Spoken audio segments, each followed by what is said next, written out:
Breaking news చూస్తున్నాం. హైదరాబాద్ లోని Shaikpet Reliance trends లో అగ్ని ప్రమాదం జరిగింది. భారీగా మంటలు ఎగసిపడుతున్నాయి. సమాచారం అందుకున్న అగ్నిమాపక సిబ్బంది ఘటనా స్థలానికి చేరుకుని మంటలను ఆర్పుతున్నారు.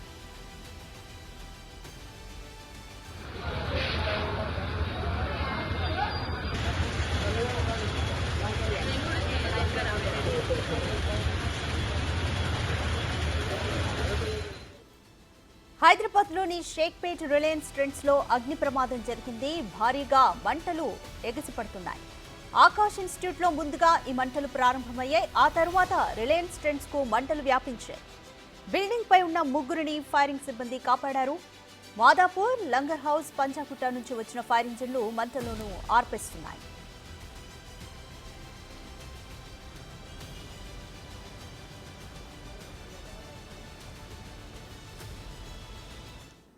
మోర్ డీటెయిల్స్ మా ప్రతినిధి సాగర్ లైవ్ లో అందిస్తారు.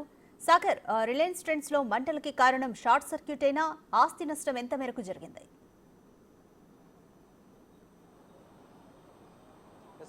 Hyderabad film Nagar police station పరిధిలో ఉన్నటువంటి షేక్పేట్ లోని ఒక కమర్షియల్ బిల్డింగ్ లో భారీ అగ్ని ప్రమాదం సంభవించింది. తెల్లవారుజామున 5 గంటలకు ఈ ప్రమాదం జరిగినట్లుగా కూడా తెలుస్తుంది. ఈ నేపథ్యంలో ముగ్గురు ఎవరైతే ఈ భవనంలోనే ఉన్నటువంటి డ్యూక్ ఎవెన్యూస్ గా పేరున్నటువంటి ఈ కమర్షియల్ భవనంలో ఓవైపు డిమార్ట్, మరోవైపు రిలయన్స్ ట్రెండ్స్, ఆకాష్ ఇన్స్టిట్యూట్ తో పాటుగా జూహీ ఫెర్టిలిటీ సెంటర్స్ కూడా ఈ భవనంలో ఉంటాయి. అయితే రెండో అంతస్తులో ఉన్నటువంటి ఆకాష్ ఇన్స్టిట్యూట్ ఒక్కసారిగా మంటలు తెల్లవారుజామున చెలరేగినట్లుగా కూడా తెలుస్తుంది. వెంటనే అందులో ముగ్గురు ఆ భవనంలో ఉన్నట్లుగా కూడా తెలుస్తుంది.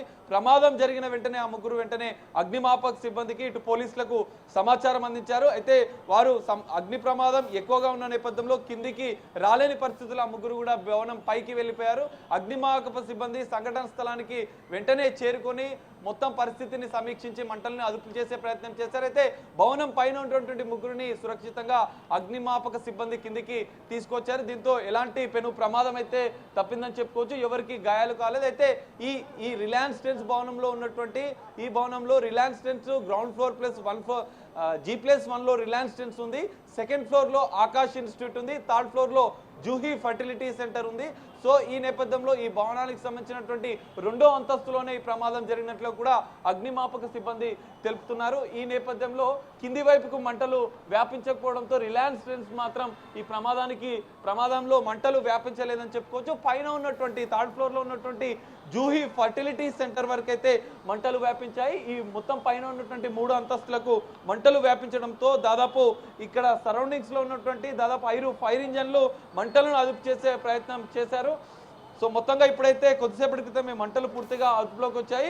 లోపల ఇంకెవరైనా చిక్కుకున్నారా అని చెప్పి ఫైర్ సిబ్బంది కూడా, ఎందుకంటే ఫర్టిలిటీ సెంటర్ సంబంధించినటువంటి ఈ ఆకాష్ ఇన్స్టిట్యూట్ లో ఫర్నిచర్, మిగతా ఎలక్ట్రానిక్ వస్తువులు ఎక్కువగా ఉన్నట్లుగా కూడా తెలుస్తుంది. దానివల్లనే మంటలు ఎక్కువగా వ్యాపించాయి. ఈ నేపథ్యంలో ఫైర్ సిబ్బంది దాదాపు 5 బృందాలుగా మంటలను ఆర్పే ప్రయత్నం చేశారు. పూర్తిగా మంటలైతే అదుపు చేశారు. ముగ్గురునైతే సురక్షితంగా బయటకు తరలించిన పరిస్థితి అయితే మనకు కనిపిస్తుంది. దట్టమైన పొగలు అనుకోవడంతో ఆ బిల్డింగ్ సంబంధించినటువంటి గ్లాస్లను పూర్తిగా పలగొట్టి ఆ పొగలని కూడా బయటికి వచ్చి ఇంకా లోపల ఎవరైనా ఉన్నారా అని కూడా ఫైర్ సిబ్బంది చూస్తున్న పరిస్థితి మనకు కనిపిస్తుంది. మనకు హైదరాబాద్ డిఎఫ్ఓ వెంకన్న గారు ఉన్నారు. మరిన్ని అంశాలు కూడా మనం తెలుసుకునే ప్రయత్నం. సార్ నమస్తే సార్, గుడ్ మార్నింగ్ సార్. ఈ ఫైర్ యాక్సిడెంట్ గల ప్రధాన కారణాలు ఏంటి? ఎవరికైనా ఏమైనా జరిగిందా? సో ఇది G+4 బిల్డింగ్ అండి. సెకండ్ ఫ్లోర్లో ఫైర్ అయింది. సో ఇక్కడ ముగ్గురిని సేఫ్గా రక్షించడం జరిగింది. ఎవరికి మిగతా వారికి ఇంజ్యూస్ కానీ లైఫ్ లాస్ కానీ ఏం కాలేదు. అంతా స్మోక్ ఉంది. ఫైర్ మొత్తం అండర్ కంట్రోల్ ఉంది. ఓన్లీ స్మోక్ ఉంది. దానికి వెంటిలేషన్ క్రియేట్ చేసి మేము ఆ స్మోక్ అంతా బయటికి లాగేస్తున్నాం. ఏ ఫ్లోర్ లో జరిగింది ప్రమాదం? G+1 సమాచారం సెకండ్ ఫ్లోర్. సమాచారం ఎవరు ఇచ్చారు? ముగ్గురు అందులో ఉన్నప్పుడు కూడా మీరు రక్షించినట్లు కూడా తెలుస్తుంది. సో ఫైర్ కంట్రోల్కు సమాచారం రాగానే ఇమ్మీడియట్గా మా బండ్లు 4-5 బండ్లు టర్న్అవుట్ అయినాయి. లంగర్ హౌస్, మాదాపూర్, పంజాగుట్ట బండ్లని టర్న్అవుట్ అయినాయి. బ్రాంటో స్కైలిఫ్ట్ కూడా వచ్చింది. ఇక్కడ రంగారెడ్డి డిఎఫ్ఓ గారు, హైదరాబాద్ డిఎఫ్ఓ, నేను, ఇద్దరు సెక్రటరియట్ ఏడిఎఫ్ఓ, మాదాపూర్ ఏడిఎఫ్ఓ అండ్ మన హైకోర్టు ఏడిఎఫ్ఓ సిబ్బంది అందరూ కూడా అహర్నిశలు కష్టపడుతున్నారు. ఫైర్ అయితే ఎక్స్టెండ్ కాకుండా మొత్తం కంట్రోల్ చేసినాము. 2-3 సైడ్లకు షేర్ కేసి ఒకటి ఎక్స్టర్నల్ ఉంది, ఒకటి అటు సైడ్ కూడా ఉంది. అటు నుంచి ఒక టీం, ఇటు నుంచి ఒక టీం, 2 కూడా ఫైర్ ఫైటింగ్ ఆపరేషన్ చేస్తాను. ఫైర్ అయితే లేదు. స్మోక్ మొత్తం ఎంగలిపోయింది లోపల. స్మోక్ని మొత్తం బయటికి లాగేస్తున్నాం. స్మోక్ ఎగ్జాస్ట్ యూజ్ చేస్తున్నాం. కొన్ని యాక్సెస్ కూడా స్మోక్ బయటికి రావడానికి కూడా యాక్సెస్ క్రియేట్ చేసుకొని స్మోక్లు బయటికి లాగేస్తుంది. ముగ్గురిని రక్షించినట్టు తెలుస్తుంది. వారే సమాచారం ఇచ్చారా? వారు మీరు వచ్చినప్పుడు ఏ అంతస్తులో ఉన్నారు? వాళ్ళు సెకండ్ ఫ్లోర్ పక్కన ఉన్నారు, దాంట్లో పైన కూడా కొంతమంది ఉన్నారు, ఇద్దరు ఉన్నారు. వాళ్ళు ముగ్గురిని విండో పైన ఒకటి విండో ఉంది, విండో వెనకాల సన్సెట్ మీద ఉండే వాళ్ళ ముగ్గురిని కూడా సేఫ్గా రక్షించడం జరిగింది. సరే, ఈ బిల్డింగ్ కి అసలు ఫైర్ సేఫ్టీ అనేది ఉందా? ఎందుకంటే తరచుగా ప్రమాదాలు జరుగుతున్నాయి. కొన్ని కమర్షియల్ కాంప్లెక్స్లు కూడా ఈ ఫైర్ కి సంబంధించినటువంటి సేఫ్టీ అనేది లేకుండా ఉన్నాయి. సో ఈ నేపథ్యంలో మీరు ఏం చెప్తారు? ఇప్పుడు ఫైర్ ఫైటింగ్ ఆపరేషన్ అయితే కొనసాగుతుందండి. తర్వాత దాన్ని పరిశీలించి చెప్తాను, కంప్లీట్ చేస్తాం. అది పరిశీలించాలి. ఇప్పుడు ఓనర్ని పిలిచి అడిగి పరిశీలిస్తాం. అదంతా ఇంకా అండర్ ఇన్వెస్టిగేషన్ ఉంది. కాజ్ ఆఫ్ ఫైర్ కానీ అండ్ ప్రాపర్టీ లాస్ ఎంత ఉందనేది కూడా ఓనర్ని అడిగి తెలుసుకుంటాం. తర్వాత ఫైర్ సేఫ్టీకి సంబంధించి ఎన్ఓసి ఉందా లేదనేది కూడా అన్ని డీటెయిల్గా ఎంక్వైరీ చేసి చెప్తాం తర్వాత. Thank you.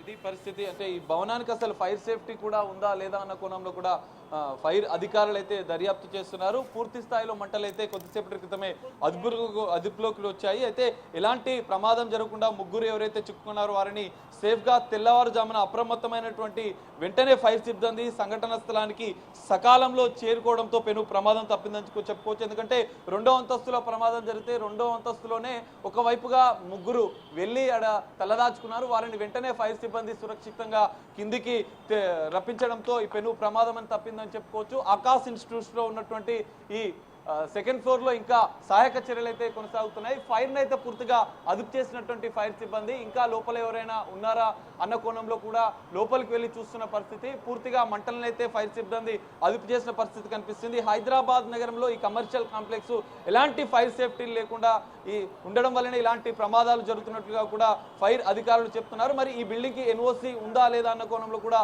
దర్యాప్తు చేస్తామని చెప్పి, ఒకవేళ లేకపోతే వారిపైన చర్యలు తీసుకుంటామని చెప్తారు. ఎందుకంటే ఓవైపు రిలయన్స్ తో పాటుగా డిమార్ట్ రెండు కలిపి ఉన్నటువంటి ఈ భారీ భవనానికి ఖచ్చితంగా ఫైర్ సేఫ్టీ ఉండాల్సిన అవసరం ఉంది.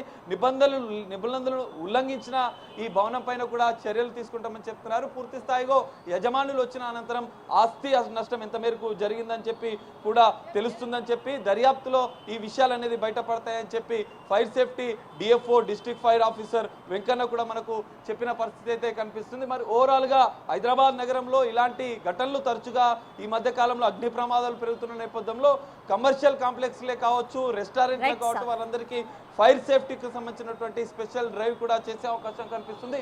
మొత్తంగా ఇక్కడ మాత్రం ఒక స్థానికులు కూడా మంటలు పెద్ద ఎత్తున ఎగిసిపడంతో ఆందోళన వ్యక్తం చేస్తున్నారు. సో ఈ నేపథ్యంలో ఇంకా సహాయక చర్యలు అయితే కొనుస్తున్నాయి. పెను ప్రమాదం అయితే తప్పిందని చెప్పుకోవచ్చు. మరి దీనిపైన ఈ భవన యజమానికి సంబంధించినటువంటి వారిపైన కూడా ఫైర్ సేఫ్టీ అధికారులు చర్యలు తీసుకుంటామని చెప్తున్న పరిస్థితి అయితే మనకు కనిపిస్తుంది.